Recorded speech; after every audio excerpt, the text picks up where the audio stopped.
Well, first, I just want to say thank you to my dear sister, Holly, and the whole team for Katori. Thank you for welcoming in this collaboration. And I just really appreciate the relationships that we're building and we're growing in these ways.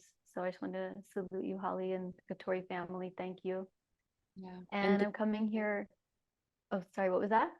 I was just saying thank you so much too. Like your work is so profound and beautiful, and it's such an honor to be able to share with everyone these readings that you do, and the divination work is just like, you're just such a gem and such a magician. And yeah, just really grateful for you, and I love you so much. So happy to be with you again. Thank you. All right. Well, thank you so much, everyone, for being here and taking time in life today to be here. One of the things that we talk a lot about is how generous time is when we offer our time to communing with the sacred and communing with these cosmological wisdom teachings. And there's just such a beautiful generosity that goes with it. So with that, we want to begin by this motion here. This is called the sign of Assad. And here, I'll just invite everyone to begin this way and just go ahead and like honor your life today. Honor yourself and your path and everything that's brought you to this moment today. And celebrating, your trials, your tribulations, your victories, your challenges, your joy, your self-recognition. And this is like a self-hug and self-empowering moment of the beauty that we walk in all of the lessons that we have learned through the journey on behalf of being the living dream of our ancestors today. We are the dream of our ancestors and all of our bloodlines that travel in our body and travel behind us, that we acknowledge where we come from here today. And then in this moment, with our eyes closed, just attuning to everybody that's part of this magical current here, and taking a moment to just bow to each and everybody and their ancestors and their paths, everything that's led them here today to the current that we are riding now. All of those that are here in presence and all of those that are connected in the web, we just bow to each other this way in full recognition of each other's paths. And then now we raise ourselves up and we bring our hands into this prayer position and we say, Ankanataru, Ankanataru, Ankanataru. Blessed be, and so it is. Okay, well, I come here on behalf of the Oracle and the Oracle Council, the Oracle Circle, to bring forward this technology called the Oracle Divination Board. And this practice is, the Oracle Divination Board is a root inside of a divination house, inside of the dimension of divination itself. And a fun way to like describe divination is hanging out with the nation of the divine. I like to say it that way. It just feels fun. It feels simple. It feels imaginative, because so much of what we're doing is engaging our imagination. I magi nation. And in this altar here, which came from a vision from the Oracle crystal ball, and there's a lot of us here that study with the Oracle crystal ball. This came as a vision, and it's a template to strengthen and build the communication and the bonds with ourselves as human, with everything that's made of the natural world here, the herbs, the altar items, the medicines, everything that's here, to the dialogue with what's happening cosmically and the divine. So this is what we're going to do. And before we dive into the next phase of our inquiry, and at first the prayer, then the inquiry, what I do want to acknowledge is when Holly and Alyssa and I were chatting, and Rowan, we were just discussing in relationship to our, the Oracle, of really inquiring on behalf for the community. What are some practices and rituals? What are ways that we can meet this, what's called the peak of the Lion's Gate, which is tomorrow, 8/8. And the ancient Egyptian languaging, and then this mythological moment of this timeline, there's a peak moment of the light with Sirius, the constellation of Sirius, the sun, the earth, all in alignment, or this outpouring of information that comes from the light. And And in the Lion's Gate piece or quality, there's something quite beautiful about, you know, the magnificence of the lion in and of itself. And in one context, it's kind of referencing this like light grid, this firing, this working with the like the fiery nature of consciousness and how it lights up the grid, and being in conversation and communication about how we light up the grid through this reading. So this is why we aligned here today. And also too, sometimes it's referenced that the Lion's Gate, it's like the stepping into the next stage of our life and then noticing what is birthing itself through us. And so how we're going to endeavor to do this is we have these tools here, and we have some dice and different tools. We'll walk through that process. But the first thing we want to do is, with the community, tune into what our inquiries are for the board. The board never tells us yes or no because it really stands by free will, but it does support in our inquiries and, you know, the path moving forward. It's like storytelling, has a storytelling quality to it. With that, oftentimes the board will offer rituals and rites that we can work with if we want to. And sometimes they'll come directly from the board, or they can be things that you work with in your life already. So before I do the opening prayer, we just wanted to take a moment to, you know, take a moment here to like consider what you would inquire for the board. And after we initiate it with the prayer, then we're going to have a community moment to type in what questions you have, and then Rowan and Jessica will distill it into 3 inquiries. Okay, so go ahead and sit with it. You don't need to think about it, just feel into it. I'm going to go ahead and do the opening prayer. And with this opening prayer, I want to clarify that when I'm communing with the directions, you'll hear these Kemetic ancient Egyptian names. And I want to clarify they're not people or spirits, they're cosmic principles. I just want to let you know what I'm calling upon. I'm acknowledging these cosmic universal forces. Okay? So with that, I'm going to work with frankincense here.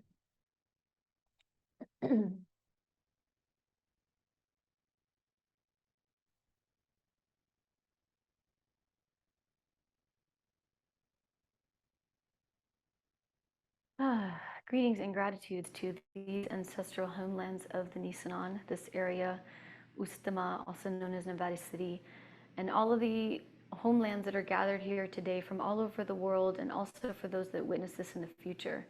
Saying thank you to all the 4-leggeds, the 2-leggeds, the swimming ones, the standing ones, the insect beings, the slithering ones, the single-legged ones, the flora, the fauna, all of the holy elements of the emerald earth that make up all of these homelands that are gathered all over this beautiful, beautiful celestial body in motion. Greetings to you at this time. Calling upon each and every one of our benevolent, elevated ancestors, our guides, our allies, our holy guardian angels, and our highest councils, together here today on behalf of communing and divination, on behalf of this time moving forward towards this mythological agreement of the peak of the Lion's Gate. Thank you for all of our ancestors, benevolent ones that have dreamed us into being at this time for this reading. And thank you for all of the work that has been done in the past to bring us to this moment in our time of transformation and transition. Thank you. Calling upon the holy ones of the 8 directions and the 3 worlds, to you, Aset, in the east. In the southeast, to you, Pert and Heru. In the south, Serket. In the southwest, Aset.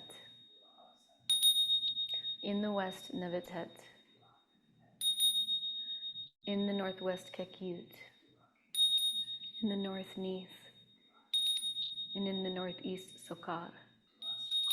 In the upper world, Seshetahet Hertenut. In the netherworld, Asar, Ptah, and Ampu. And in this middle world, Ged, Shu, and Tefnut. In honor and reverence of the mystery teachings of Jehuti Tehuti, in service to cosmic law, cosmic truth, cosmic order, Ma'at. Thank you to the Oracle and the Oracle Council. Thank you to the spirit of Katori and the spirit of Academy of Oracle Arts. My humble prayer here is to be a clear instrument for anything that you have to share today on behalf of what comes forward in this reading from our genuine, authentic, curious, and interest and questions to support us in the evolution of our human species at this time. And in this way, may everything that is shared here, as always, uplift us today, our hearts, our minds, our bodies, and our spirits, and be of great service to us in our transformational process. And in that way, in service to all of our relations that way, all the way that we're connected through our bloodlines, through the water in our body, our bones, and all of our awareness, our consciousness, the way we think about things. Help us assist in the healing, the tending, the transformation of our human experience today. And in this way, with this commitment to this upliftment and these learnings and these lessons of our transformational way of life, may everything that is shared here be integratable, be of service, be helpful, be applicable, and in that way be of great benefit for each and every one of us, so we may then be benefit for others. And as always, may this be an offering into the web of life on behalf of the liberation of all beings, healing and tending and repairing what needs to be repaired and tended to from the past, making genuine, authentic offerings here in this present moment by nature to weave and create and cultivate more beauty, a thriving life, thriving and beautiful and glorious and abundant and prosperous way of life for infinite generations into the future. Ankh-Naturu, Ankh-Naturu, Ankh-Naturu. Blessed be, and so it is. All right, making this offering of frankincense. Okay, so now what we're going to do is the distillation of our inquiries. So go ahead and type your inquiries into the chat if you haven't already.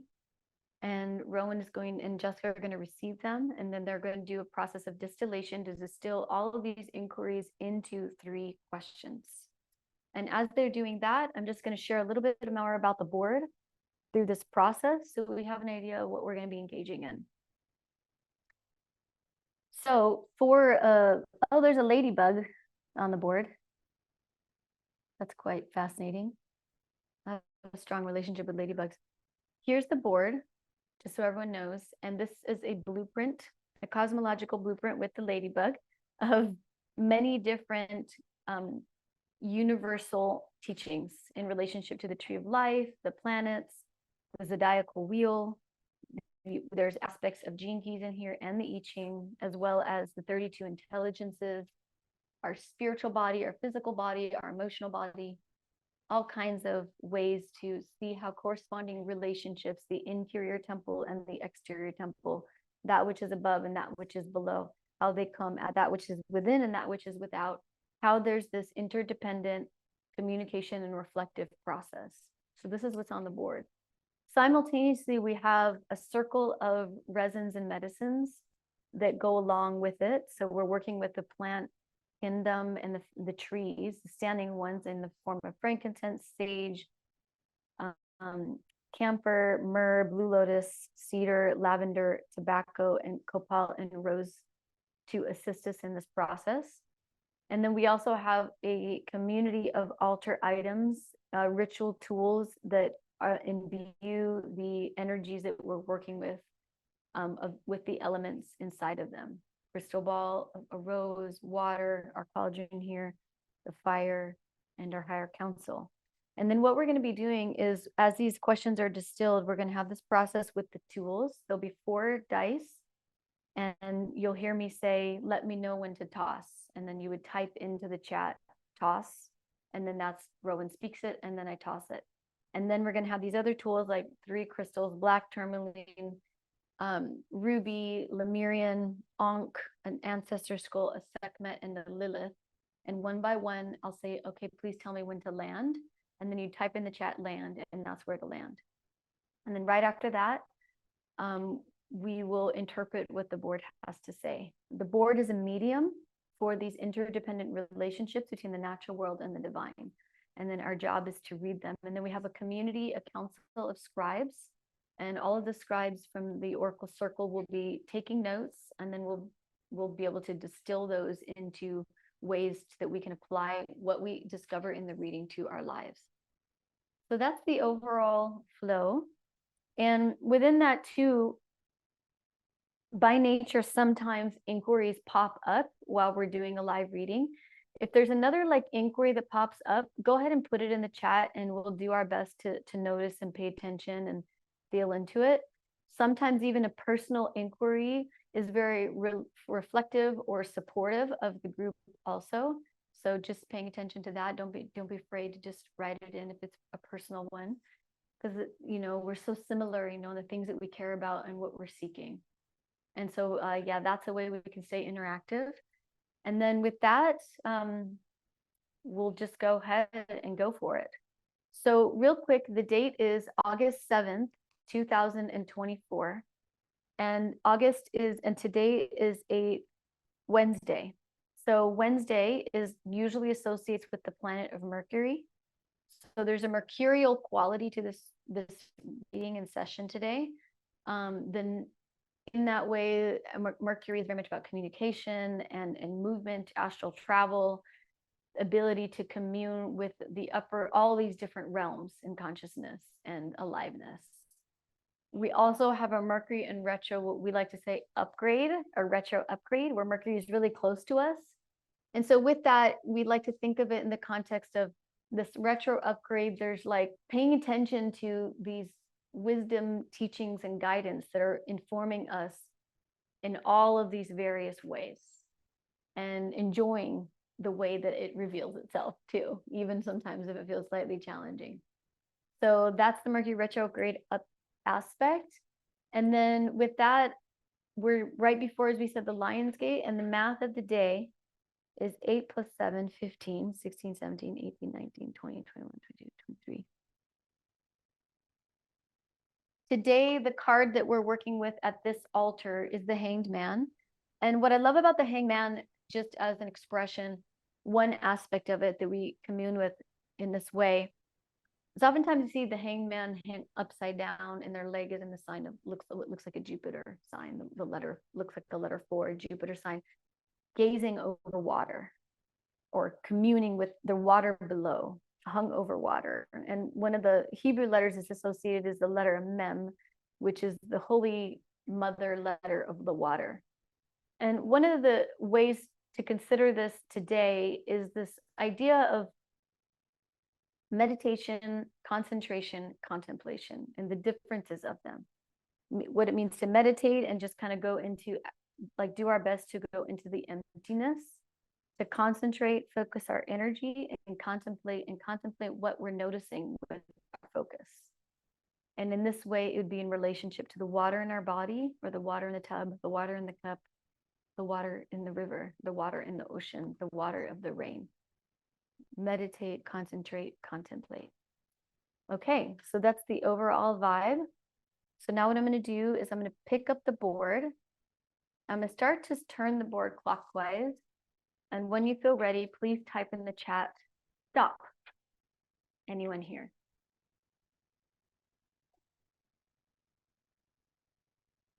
All right, so our altar is lined up with the tobacco. And tobacco we just came from a new moon a couple days ago. And tobacco in this particular context is the inquiry of, like, what is our prayer for the next cycle? What is the arrow? Where are we directing our focus and our prayer for our lives for the next cycle? One of the ways that we do this is from new moon to new moon. What is our prayer from new moon, full moon? We celebrate the work that we did, and then full moon to new moon, we reflect, and then we follow up with a new prayer on the new moon. So the altar is like attuning to what our prayer is for the next phase of our life on behalf of our service work. Okay. So now that the tools have turned, I'm going to ask Rowan, I'm going to put a little bit of this medicine down to share what the inquiries are. Yeah, please. Okay, Rowan's going to read what the questions are. Hi, I'm Rowan. Okay. So amazing inquiries that you all put into the chat. We've distilled them down, bringing forward things that we were noticing show up multiple times, and also just try to weave in as many as possible into 3 inquiries. So our first inquiry How can we move with guidance through the Lions Gate portal and Mercury retro upgrade as an opportunity to initiate change and transformation in our lives? Second inquiry, what are the best ways that we can prepare ourselves to be of service to our communities and to collective liberation? Third inquiry, how can we transmute self-doubt into trust and alignment with our highest expressions? So I'll say those one more time. How can we move with guidance through the Lionsgate portal and Mercury retro upgrade as an opportunity to initiate change and transformation in our lives? What are the best ways that we can prepare ourselves to be of service to our communities and to collective liberation? How can we transmute self-doubt into trust and alignment with our highest expressions? And I put those in the chat here so you can see them and read them and continue to revisit them throughout the divination reading. I can always. Amazing questions. I would say that they apply to all of us. So thank you. Okay. All right. So the first thing we're going to do now is I'm going to pick up the dice. And when you feel ready, tell me when to toss. Okay, just write toss.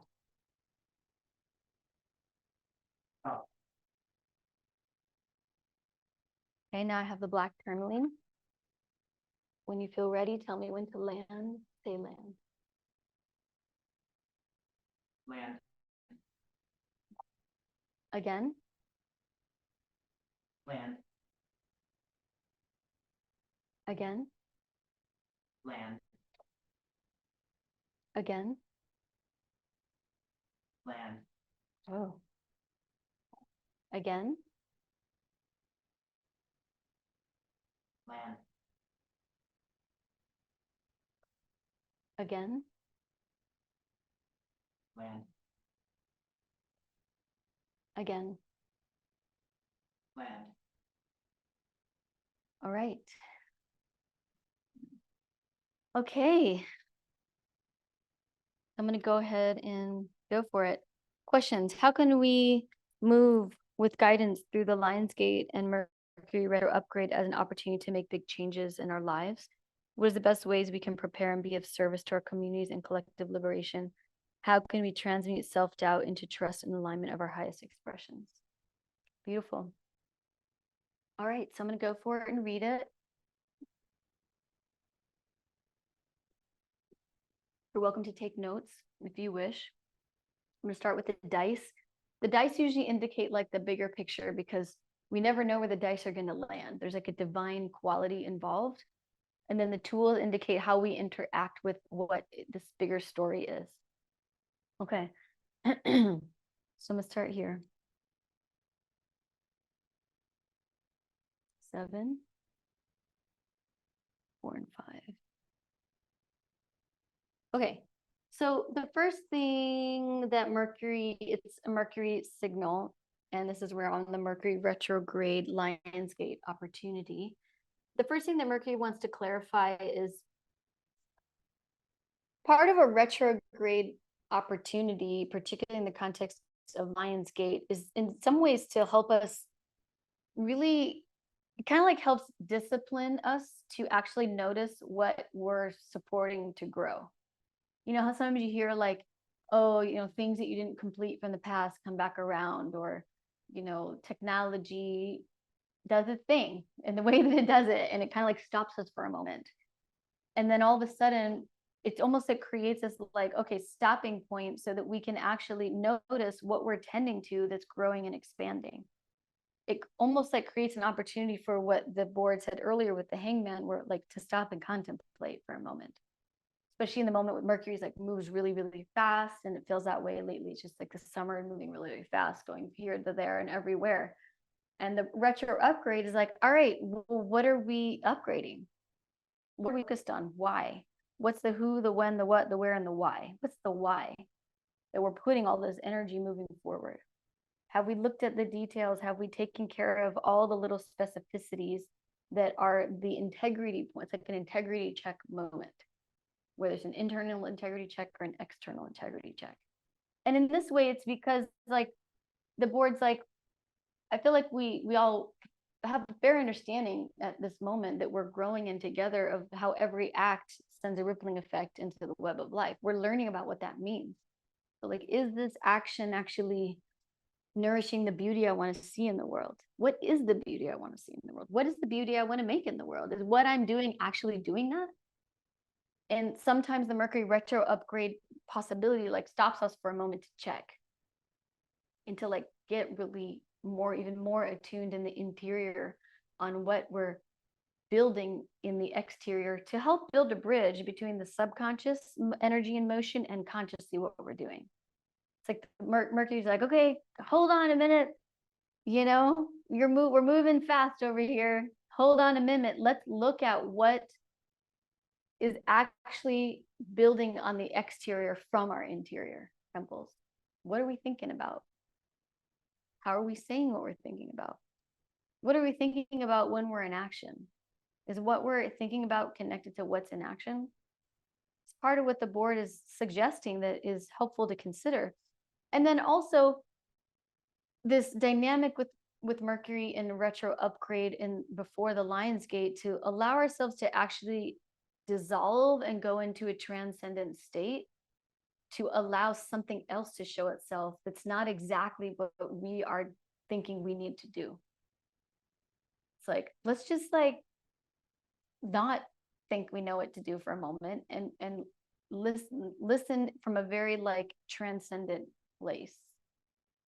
There's a little bit of that happening here, particularly in the mind.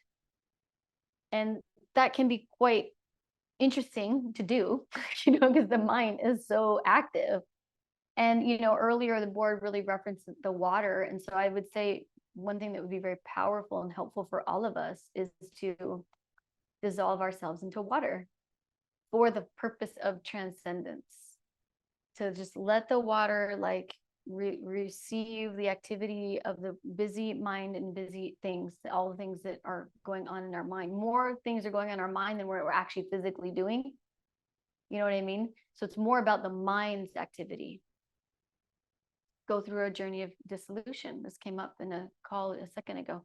Go into the journey of dissolution on behalf of tomorrow. Tomorrow, which we collectively agree is the peak of this Lion's Gate portal, which is this like next stage of the life. I am here as a conduit for the light.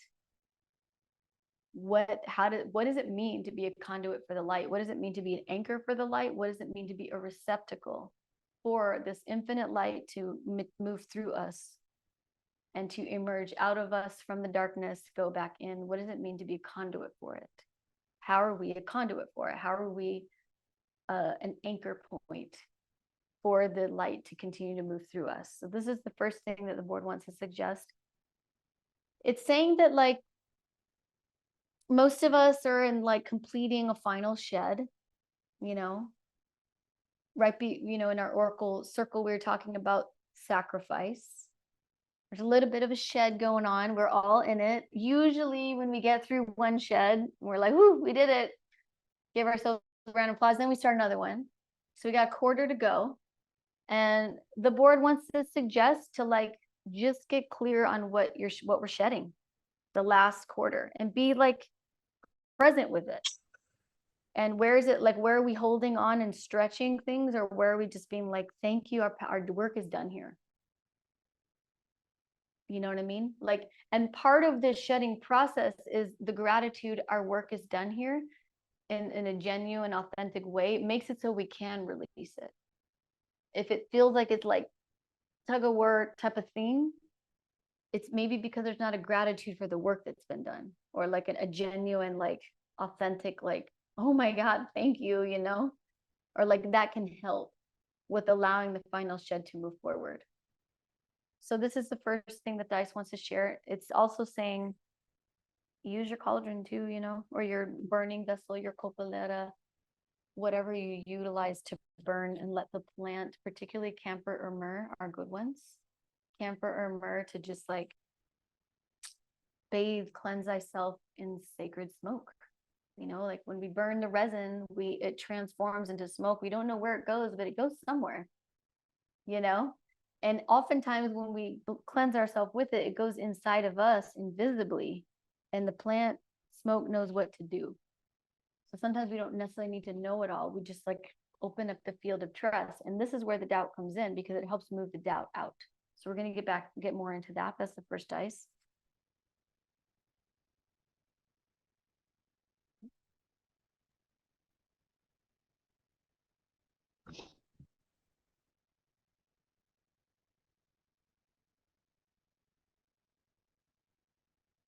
Six.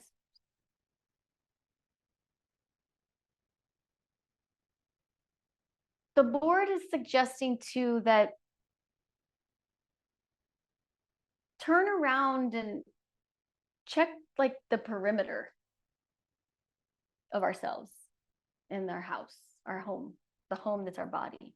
Like check the perimeter of ourselves, like, you know, behind this shoulder, behind this lower back, behind this way. Like the board's like, let's do our best to pay attention to the full circle of our body, our lives, the dynamic of like something that's coming back around and completing. It's like, look at the full circle of what's happening. Where are things coming into completion that never got to be completed, that are related to what's happening in the body? The body becomes the oracle in relationship to the oracular dynamics that are at play around us. Or it's like, turn around for a moment. Like, have you looked behind you? Are we all, you know, sometimes it talks about this a lot. Like generally we're just looking in front of us and we're paying attention to what's from this peripheral, what we can see forward. Like, well, what about the peripheral from here and backward? What's behind us? And what is working behind the scenes that we may not be paying attention to? This is what the board wants to like highlight on behalf of knowing what part of us in this final shed is happening, what we need to shed. This goes with doubt for sure. And part of what the board is suggesting too is that, you know, there is a luminous light ritual where you sip in the light of the sun like this. You cultivate and you activate the sun in the heart, and you exhale qualities like doubt and energy out. That's a practice. But this one is saying, which I haven't actually heard before, is that you can work with the water, because this is all about the emotional body specifically, to give the doubt to the water. Now, again, water is a living being that, you know, it's in collaboration with us. So what do we tell ourselves and what we tell the water, it crystallizes, right? So crystallizes in the body, crystallizes in front of us. This is like something scientifically they've been proving. Veda Austin specifically, I love to say her name, bless her, I love her.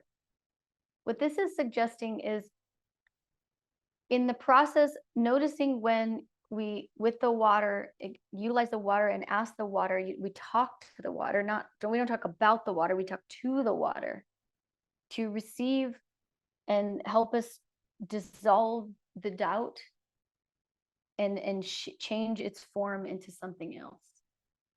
And we ask the water to do that. We're like, you know, thank you for the medicine of doubt and all of the ways that you have been actually very helpful for me, because you've helped me be discerning. So like clarify what parts of doubt, what are the reasons why doubt has been the friend, been the ally, or been the relationship.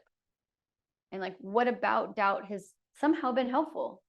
And like having a dialogue with the feeling or any other feeling that meets similar to that, like maybe it's like a feeling of concern or a feeling of uncertainty or whatever the title is, but it's like having a conversation with the quality and the energy of it and why it's been helpful, and then saying thank you, I'm just going to return you back to where you came from, you know.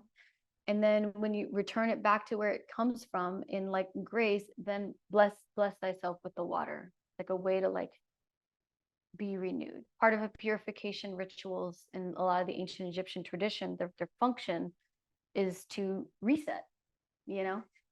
You cleanse the body, you purify, you reset, realign, recommit. And this is a practice that can be a regular thing, you know, because some of us navigate that. We navigate that like conversation with doubt. But part of it being a conversation is it doesn't become an enemy. It doesn't become an opposition that is trying to get more attention. It becomes a conversation. Like you can literally talk to the spirit of doubt, you know, where do you come from? Like, why are we in dialogue so much? Like, what about our relationship has been helpful for me? And like how I'd like to transform our relationship into whatever you want to transform it into.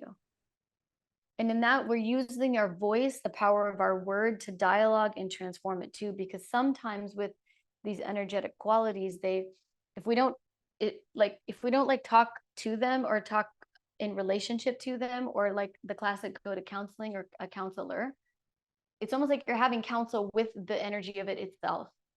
And in that way, there's an understanding that's developed. And with the understanding, there's almost like a harmonizing that can happen in the transformation of it. We're building understanding, and we're understanding a part of ourselves that has built that relationship with it. And then that, when we understand it, then oftentimes it's easier to let it go. Does that make sense? Allow its final shed to happen. That's the second dice. Also too, because the board wants to really support what we're heading into, you know, we're heading into big times. We're in it now. Every small thing feels so big right now. There's a bigness in everything. Like a bigness in the way we think about things, a bigness in the way we utilize the like ritual gestures of our body, a bigness in the way that we feed ourselves or feed another, a bigness in the way that we communicate our prayer in motion. There's a bigness in everything right now. And part of why this is a really valuable, useful, simple practice, a regular thing, is so that we can get in alignment with the bigness of our choices and our priorities today that ripple far and wide beyond what we could ever see. So this is a getting ready for the bigness, you know, as things feel big, because every small act sends a ripple. So this is that kind of orientation. And it also helps us bring more leadership into what we're doing. You know, we just strengthen ourselves as leaders. This is a very Leo conversation. This is a very Heru Horus conversation. We commit to stepping into leadership, and not leadership in a way where like we immediately want to jump to mastery. Leadership in the way of like, I am a leader for my life. I am the center of the jeweled matrix. Not like a Messiah complex. This is not like a Messiah complex situation. It's more like I am the center for my jeweled nature.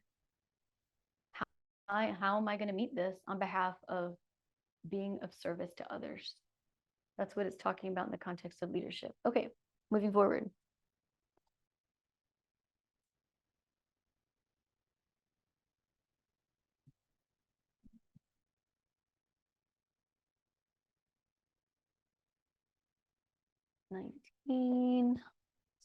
Strength. Oh.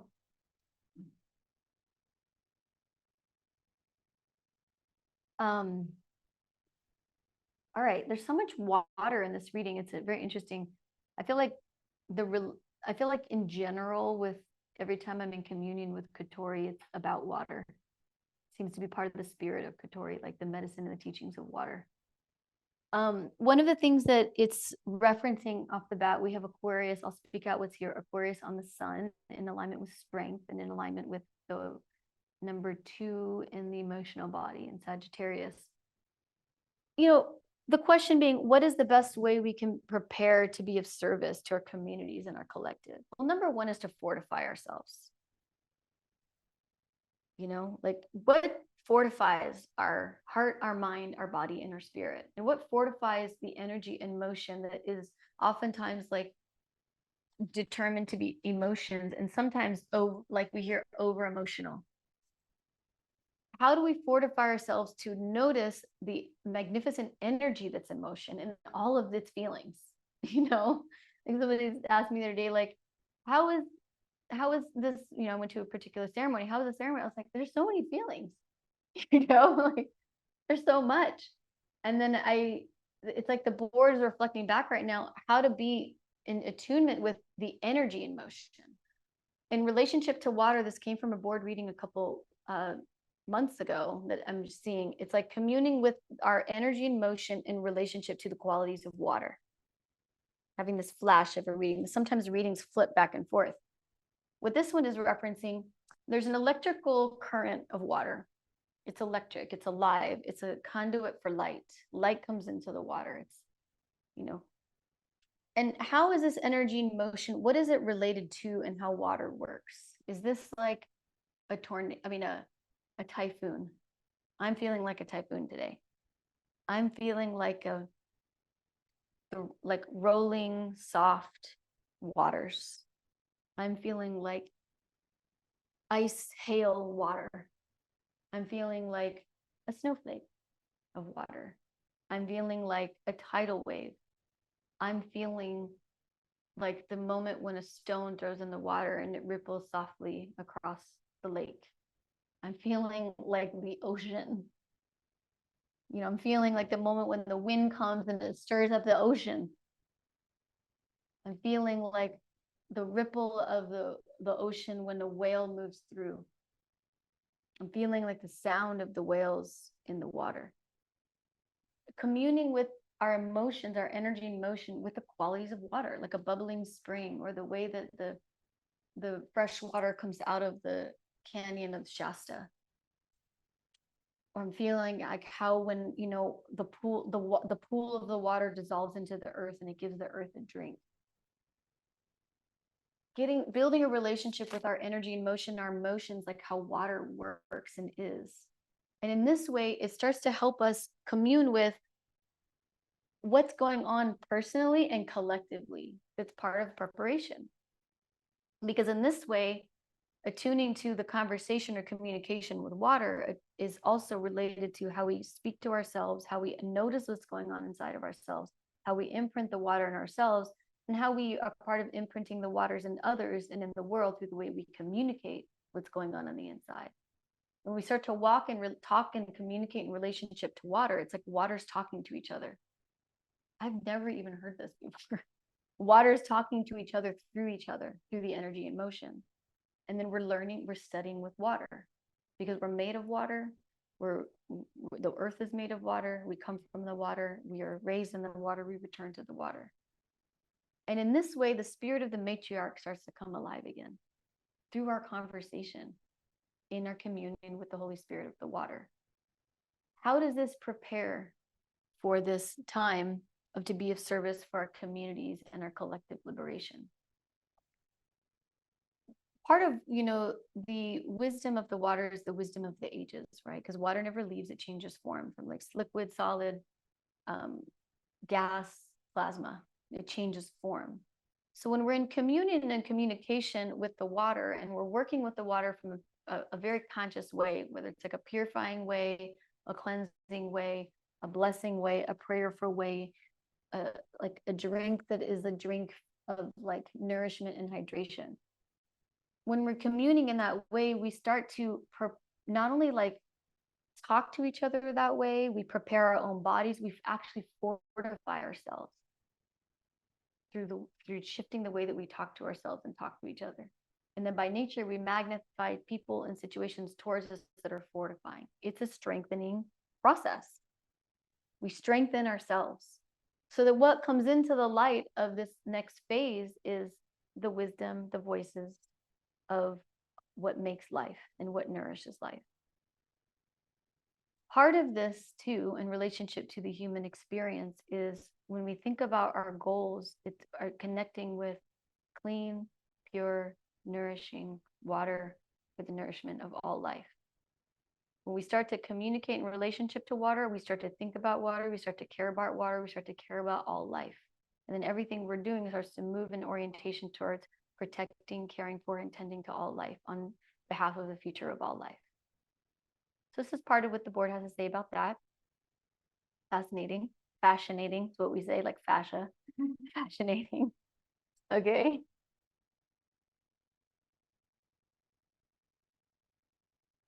4, 5, and 6.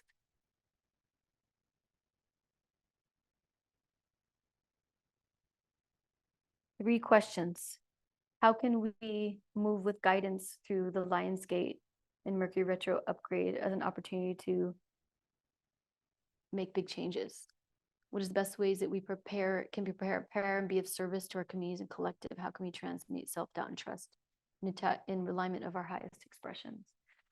Well, one of the things that the board wants to kind of say off the bat that feels really important is, this is a spiritual revolutionary moment, this is that moment, how we connect to the spirit in all of life, the spirit in the fire, the spirit in our hearts, the spirit in each other, the spirit in the path, the road that we walk, the spirit in the tree, how we connect with the heart and the spirit of the aliveness of everything is part of this revolutionary moment. It's like a revivification of life.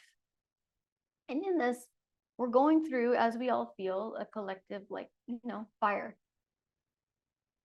Generally in the collective fire dynamic, they say purification by fire. And we obviously want to have a harmony with life, harmony with water, harmony with fire, harmony with how we move about in life and the breath of life. So part of what the board's saying is like building a relationship with learning how to tend to the fire within, how to work with it in a transformational process so it doesn't become a fire outside, and learning how to tend to the fire within and even tend to the fire in our lives with more water, with tending, caring for. There's tending, there's caring, there's cultivating, there's strengthening, learning the art of tending. Part of that is because as we're experiencing this immense amount of Lion's Gate energy, 8 references infinity. It also references the sacred sciences and the study and the circle of like stories from our human experience from the past, how they apply to now. Stories that learning from stories from the past and how to attune to what is relevant for now. Taking the time to learn from what maybe didn't work from the past and how to learn those lessons so we don't carry them forward. And part of this is also this relationship with our material world. The board says pretty regularly, the consciousness of offering is the antidote to the extractive mind. Where we find extractive consciousness inside our mind, extractive dynamics inside our life, where we find that even our language can be extractive, or how we write something can be extractive, or how we communicate to others, how that can be extractive. Trying to get something. Giving that back to the fire to transmute into an offering.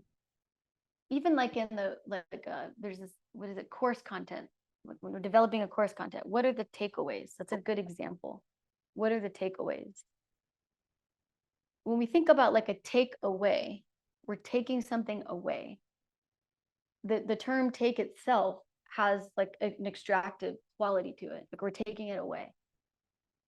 Where are the subtleties of extracting language and extractive consciousness or extractive way of thinking finding their way through us, And then we're like, wait a second here.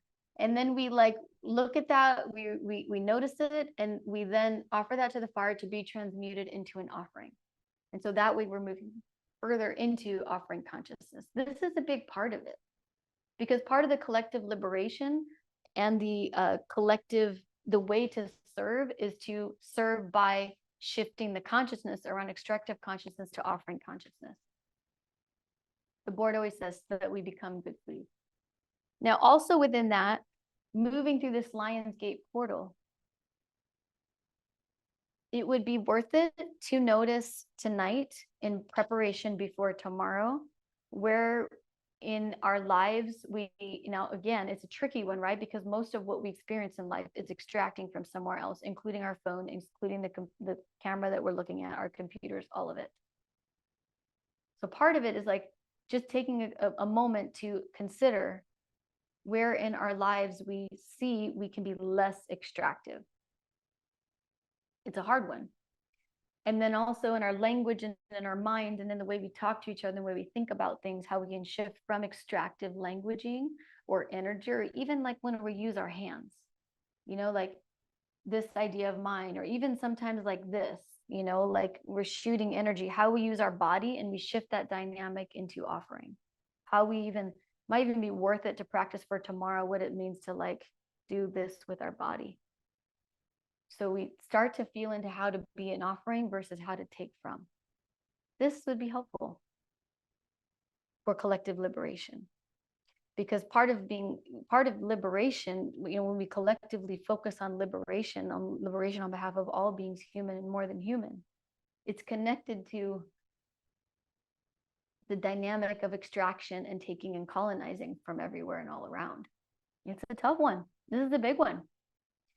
So this is a good first step. And then for tomorrow, considering and moving forward through this Lion Gate portal is like, what is my offering? How can I make of my life an offering? What am I offering forward? This is a first big step, because part of it is we're shifting our relationship with the material world. And that takes time. It's going to take our lives. That's why we're here. Okay, the next one. How are we doing? Any feedback in the chat? Holly actually shared, so much of my practice lately has been becoming aware of the current within, where spirit wants to guide, working with water to strengthen our relationships to that current, finding trust, surrender, and flow. Beautiful. Thank you, Holly. Any other, thank you. Any other words from the community at this moment? Missy says, surrounded by the pools of Siloam in Blue Mountains, Australia, surrounded by waterfalls and natural vales. Oh, I'm sorry. That was Emily who said that about the first part. Beautiful. Thank you. Lots of water synchronicity. Water synchronicity. I mean, I feel like the voice of water for the last like couple of years is like communicating thyself through us. Water is the focal point. A lot of times too in these older mystery traditions, the water is the holy feminine spirit too. So it's this revival and this remembrance and this bringing the voice of the water to the focus of the altar, Okay, so moving forward, part of transmuting self-doubt into trust and alignment of our highest expressions is connected to what we offer, how we offer things. So part of an offering, there's so many things, ofrendas, we give something away. Part of it is like, by nature, when we give something as an offering out of the body, and or like whether it's like doubt and it's a gift to give away, and we utilize a resin or a smoke or like a sage or something like that, we give it as an offering to give it away. The value of the fire, the cauldron, is we see it transform before us. And when we use the power of the word, and sometimes we have to do it multiple times, it's okay, it's what we're doing. You say, like, to the resin or to the sage or to the cedar, it's nice if it's something that grows in your community too, in your home place, or maybe that you will grew yourself.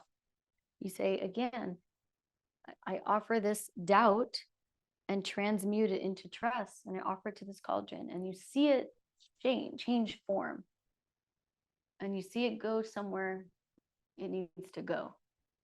And then from there, you take another resin or gather another resin. See, right there's the take. I'm noticing how those extractive words come in really quickly. Shift that extractive words to thank you for this resin from this tree, this pine resin. I'm now going to work with you in a loving way to strengthen trust and strengthen alignment of my highest expression. And they offer it to there. And then the next time you offer it, that becomes the scent and the smell of trust, and the scent of it and the smell of highest expression. And then every time, the potential of burning the resin, I'm working with copal right now, I put it in the cauldron, then I'm like, go like this, and I smell trust. I smell my highest expression. I bathe myself in my highest expression with the scent and the smell of trust. So it's working with the resins and the medicines is a really helpful way to do that. So like thanking the doubt, cedar is a great one. Offering the doubt forward, thanking it for the work that we've done. We've talked a lot about this already. And then to align back with trust, connecting with a particular resin to be the vehicle for the scent, the smell, the remembrance, employing the senses of trust again. So you feel, experience, remember trust in its highest expression. This is where this smoke can be so helpful. When we have different resins that represent different things, they can open up our memory palace of what it feels like to feel that level of trust in our highest expression again. It moves from not only like a thought form into like a scent, into like a feeling, into a ritual expression of it.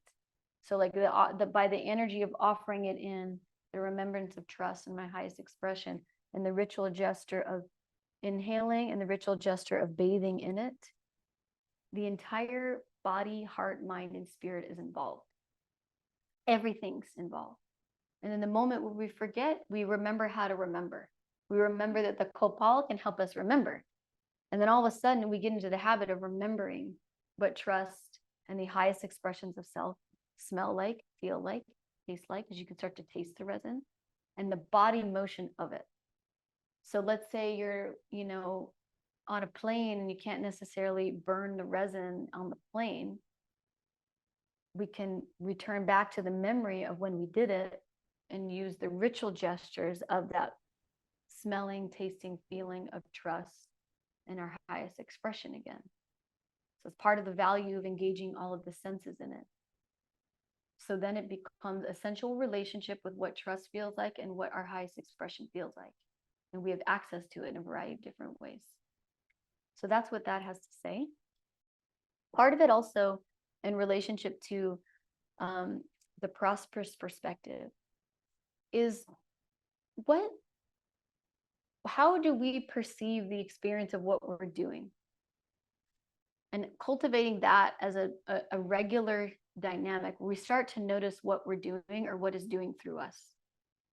And the more we notice, like the art of noticing what we're doing and what is doing through us helps us become more attuned to what we're doing and what is doing through us. All of a sudden, we become aware of what we're doing in a different way. Like, how did I do that? How is that doing through me? How is like a harp as an example? I took a harp class the other day, and she was teaching about the way that the harp, how you greet the harp with your hands. Like, oh my God, this is so beautiful. She's like, greet the harp with your hands like this. And then when you start to play the strings, you're also like, it's like a caress. You're like caressing the harp. And in that way, now this gesture is embedded in the way that I feel in my body. Like the way that the sound, the harp moves, and the ritual gesture and the caressing. So now I can remember that feeling of the caress. And then that feeling of the caress, it's always available to me when I need to be caressed. So engaging and employing the senses to cultivate and activate our highest expressions in everything we're doing. So then what's doing through us is doing through us with the feeling that we're cultivating. It's kind of like this interactive, interdependent dynamic. The art of offering, when we're offering something, even like this, helps. So in the focus of an offering, what I would suggest for tomorrow's Lion's Gate, we love this ritual. It's simple. It's helpful. Do it all the time. First thing in the morning, I forget sometimes. Some of my sons, the first thing, I'm like, oh my gosh, what am I doing this morning? However, tomorrow morning at this quote peak, make an offering to the outpouring of the light from Sirius into the sun. That's it. What is an offering? It can be anything. It can be flowers. It can be food. It can be water. It can be tea. It can be your song. It can be words. If you are offering something that comes from the earth, imbue it with your words. Imbue it with your song, your voice, your breath. That's the suggestion. So the offering comes from the breath of life in our body. It comes from what helps us move about in life and space. Like what is actually coming from our insides. Offer like that, all the old rites of, adoration of the sun. It feels so good to do this. you know, sometimes when we're like this, the hardest part is to do this, but the very like gesture of like offering like this, it's empowering. And even when we're like, can't even feel like we can get out, when we almost like welcome ourselves to do this, there's an empowerment to it. And so this dynamic of offering to the light of the sun, simultaneously, when we generate that offering and that praise, then we look and we notice our hands are open, and then the light comes back into us. And it's like, oh my gosh, like, wow, this simple gesture not only like is my genuine, authentic giving to the Lion's Gate, this portal of like my life, but it's also a way to receive from the genuine offering first of my life, you know? So one thing that I would recommend that's really beautiful is this: do it 8 times. Like, have something really beautiful you want to give, the water, whatever it is, your words, and do this gesture 8 times to the sun. 2, 3, 4, 5, 6, 7, 8. You can already feel a little bit of the transcendent state from that motion, because there's a trance that's involved. And in that way, when we open up that transcendent state, something moves through us and comes to us. It's like this circular thing. So that would be something that I would suggest to offer tomorrow morning. Okay, moving forward.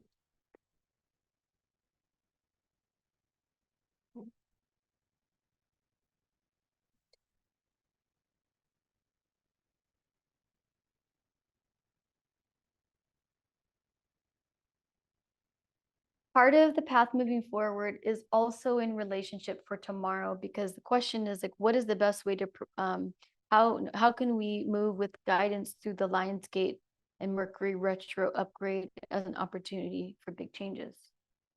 Well, one of the things the board is also suggesting is giving a couple different rituals. You're welcome to do them if you want. 1, 2, 3, 4, 5, 6. What it's suggesting is, when we do this motion of offering 2, 5, 6, 7, 8, like this, then right here, hold a vision for the most exalted expression of yourself when you complete. So this is the genuine offering, and then hold a vision of thyself in your most exalted nature. Feel exaltation, whatever that feels like. The gesture itself has that feeling, and then just imagine thy most attuned to thy most radiant nature right there with the sun. I want to remember to do this. 8 offering first, and then experience thy most exalted nature. Then from there, and you know, as long as you're comfortable holding it, this position, then with a cup of water in front, you know, like, so you'll have your cup of water there, you get your cup of water. Speak into the future that you're calling forward for your life. Speak into the future you're calling forward for your life. So the first thing would be like, to the sun, to Sirius, to the Lion's Gate, thank you for the outpouring of the light. Thank you for the light of the new day, for the dawn of the new day. Thank you for this time where there's infinite light pouring through. Whatever you want to say as an offering first, or your word. Then offering gestures, 1, 2, like this. Sometimes you could even go ra, ra, ra, ra, ra, like this. And then imagine thy exalted nature and allow thyself to be bathed in the light of your exalted nature, exalted self, whatever that feels like, feel it. And then from there, get the cup of water and speak to the water, the vision, the image, the future you're calling forward in your most exalted nature. Speak to the water. That's what the board's saying. And then from there, offer it, drink it, bathe in it. I'm definitely gonna do that ritual. I'm getting excited about, like, okay, that's part of the path moving forward, because part of what the board's saying with the path moving forward is connected to the prayer. We're back to the tobacco. So this is a way to be the prayer in motion.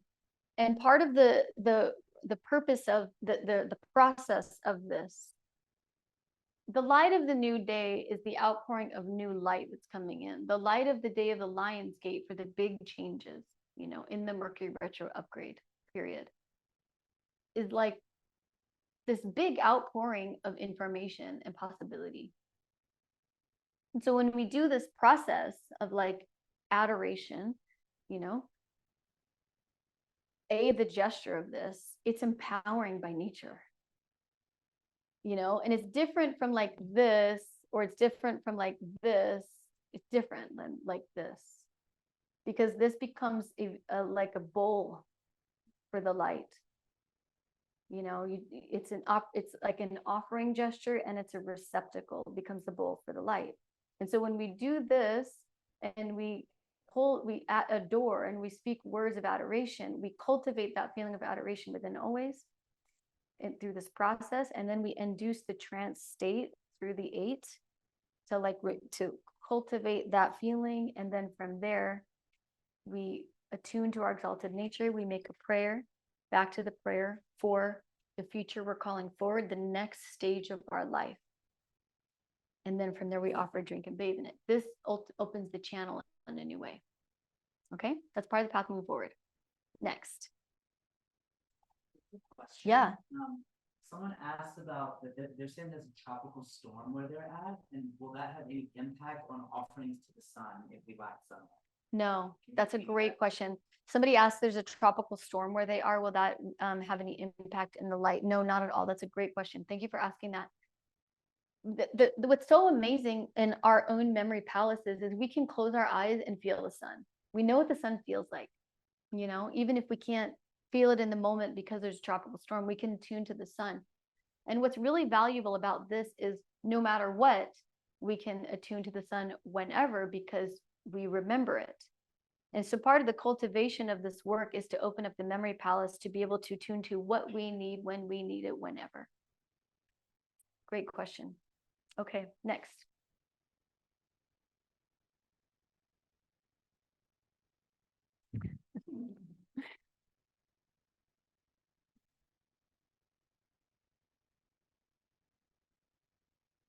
Okay, so part of what our ancestors, you know, want to just highlight for the next stage of our life, they want to be like, what is it like, what are we as people, like me and like my ancestors and I, what have we been guardians for?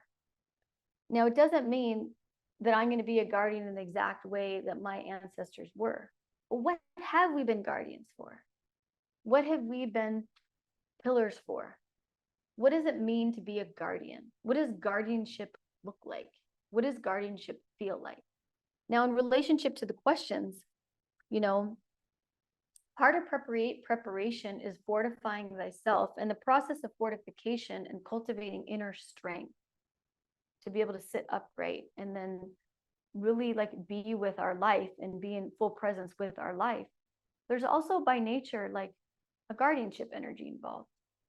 It's like, you know, when we like sit up in ourselves, we sit up in being a pillar, and we connect with what we're here for. And sometimes connecting to like our ancestral lines, where we come from, what we're guardians for. Like for me, my ancestors are guardians of the water. Like that's what they are. We're water people. You know, when most of my ancestors are guardians of the water, and some of them are guardians for particular trees. And so then I cultivate this feeling of guardianship on behalf of my ancestors with what we were protectors, guardians for. And then I strengthen my relationship with these particular living life force energies of the natural world, or people, or humans. Like I feel into like, what does it mean to be a guardian of ash trees or particular trees? What does it mean to be a guardian of the water? And it shifts the lens, you know, when we change the way we look at things, the things we look at change. And it starts to call upon the wisdom qualities of our ancestors, maybe why there was colonization or war or oppression in our lines, why that happened, because there was a guardianship, they're guarding something. whether it was like guarding the village or guarding the farm or the, guarding the trees or guarding the water or like needing to protect or stand for or something. So then we call upon the guardianship qualities of our ancestors that has an ability to bring understanding between them.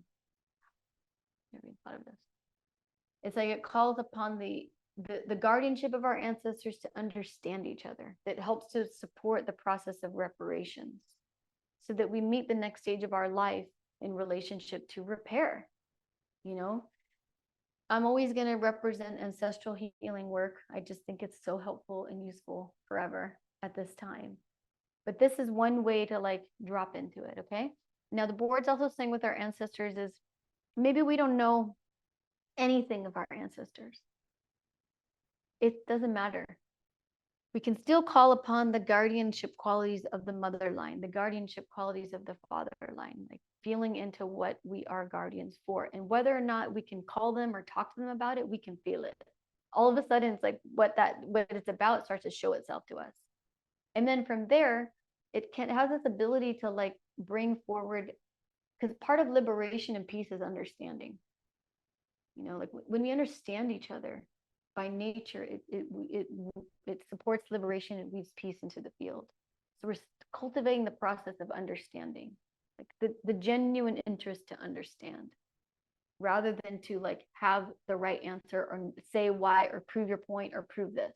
Like, I just want to understand on behalf of repair and on behalf of like liberation and peace. Now, how do you do that on this collective level? Is cultivating the quality of understanding, not the wisdom of the water. Okay, moving forward. I think I have like 10 minutes, right? Okay.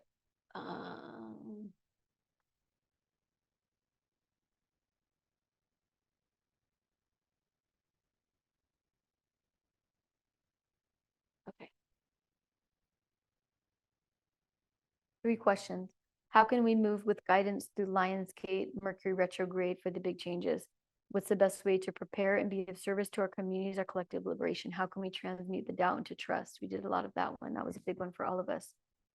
One of the things the board wants to reference is, this came up in a reading recently too. There's like almost like we all have guides and allies.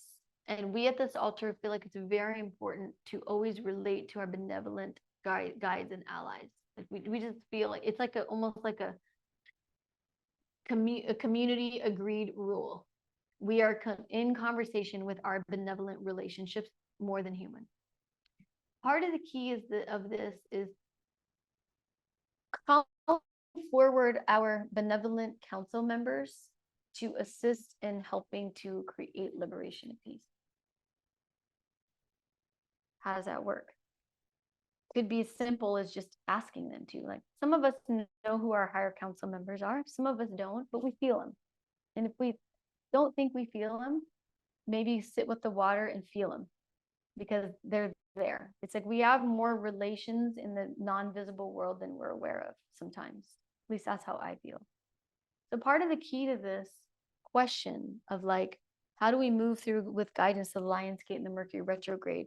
And how do we prepare for this moment of collective liberation?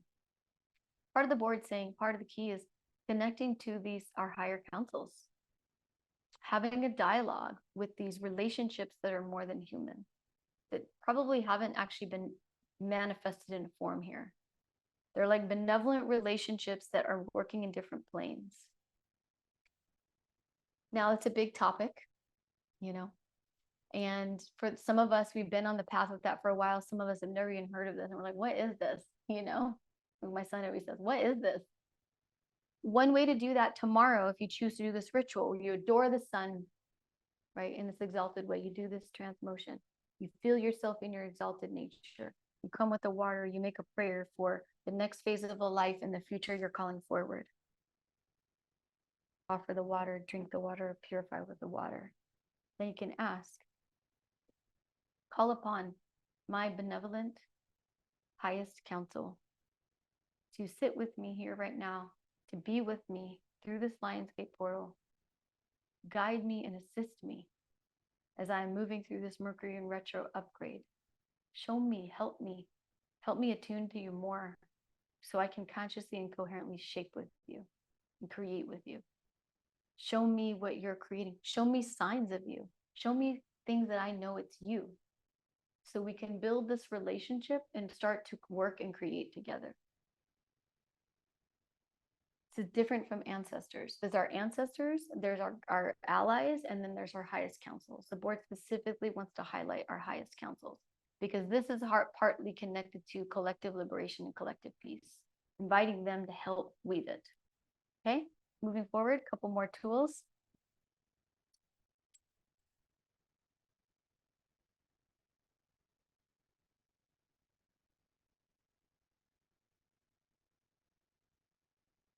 So much 19 and 20, like all strength card. So far, the number 19 has come up 4 times, and that's the card of the lion, the card of the strength, it's card of tending the wild. Right now, we have Sekhmet, who's a lion-headed Neteru, on the card of strength, facing the Copal with number 2 in the water. All this whole reading has been water and lion, basically, over and over again. So one of the things that Sekhmet is suggesting right now, she's kind of just highlighting again, fortifying thyself. She's like, let's get ready. Ready for what? I don't know. She's not saying what to get ready for, but like, let's get ready. Where do we feel like we like lose our energy? Where we're just like weak, you know, we just can't like. Why do we lose energy or have no more energy? Is it more sleep? Is it exercise? Is it the way we eat? Is it like how we sit up in ourselves? What can we do to strengthen and fortify ourselves? She's like, let's do it. Let us utilize this time of Leo to strengthen and fortify ourselves. Fortify with like an herbalist. Like what do I need to fortify myself? Fortify my body. Where do you feel weak in the body? Like, where do you feel like maybe the lower back's always in pain? Like, how can you strengthen the lower back? Where do we feel weak in the mind where it feels like it just, you know, how we can cleanse that, move that forward and like remember trust and remember our highest expression and like fortify the mind, fortification, strengthening thyself, strengthening our by tending to our body, tending to our mind, tending to our heart, tending to our spirit. Sekhmet's like, get it together so that we come meet this life strong. She's both a warrior and she's both a healer because it's a combination. She's like, let us stand strong in that. Rowan did a big like breath. It's hard for me to not want to know what that is. All right, so yeah, please. Sekhmet's a warrior and a healer, and the pathway that connects them on the Is tree this is strength, strength? which is the line. Rowan just shared Sekhmet is the warrior and the healer, and the pathway that connects them is the card of strength, which is the lion. Wow. Thank you. Hadn't thought about that one. Love that. Okay, last tool. Amazing.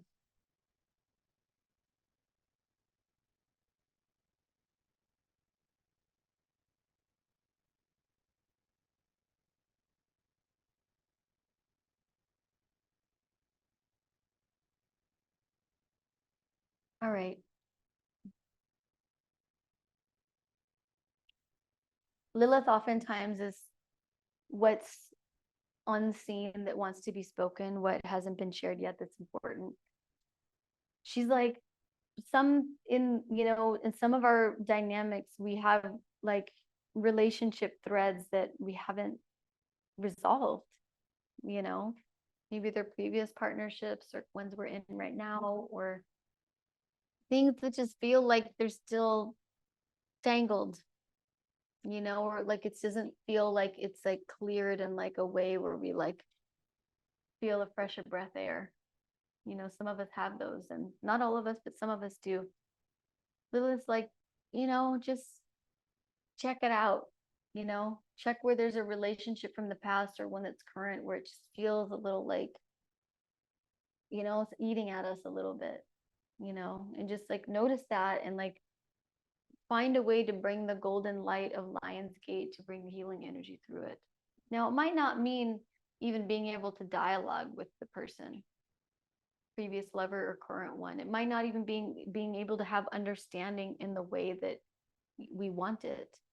But it's like noticing where there isn't understanding and utilizing the Lionsgate like golden light to call forward understanding in the field. So understanding can arise and understanding can move through the field of consciousness so that it can just like kind of move into a field of harmony so that that doesn't taint the cultivation of more love, because it looks like some of the people in the group, there's like a tainted feeling there, where it's like that then makes it hard to like feel courageous to love more or feel courageous to like be available for more love. So this is just, it doesn't need to be this whole drawn out thing. It can actually just be a consistent, regular thing that's fairly simple. We love Rose at this altar. Who doesn't love Rose? Rose is like the key to like feeling the love. So why not use Rose? It's like an obvious one. But in this context too, it's like, where we feel there's threads from previous lovers that like, or current ones that were just like, ouch, utilize the Lionsgate energy to like bring forward understanding into the field, to like the lion energy to like repair, restore, like go through distillation through some water to like weave more love into the field. All right. This is what the board has to share with us today. Thank you all so much. I'm going to offer some more of this copal. Copal seems to be a big one. And I'm going to pick up all the tools. Say thank you to each and every one of our benevolent, elevated ancestors, our guides, our allies, our highest councils. Say thank you to the heart and spirit of Katori, the heart and spirit of the Oracle. And also to this time of Mercury in retro upgrade and this time also of the Lionsgate as we prepare for tomorrow. May everything that was shared here be useful, be practical, be beneficial, be of service, assist us in our lives, assist us in this next phase of our life. May it integrate with ease. And in this way, may we, in service to liberation and creating, cultivating more peace, be guardians for this turning of a peaceful way of life for the life moving forward. Blessed be, and so it is. Isis, thank you so much. Such a beautiful, beautiful transmission. So incredibly grateful. There was like a moment when I was just like, wow, I'm so lucky to have this magical being in my life to walk with. Like, I just love you so much.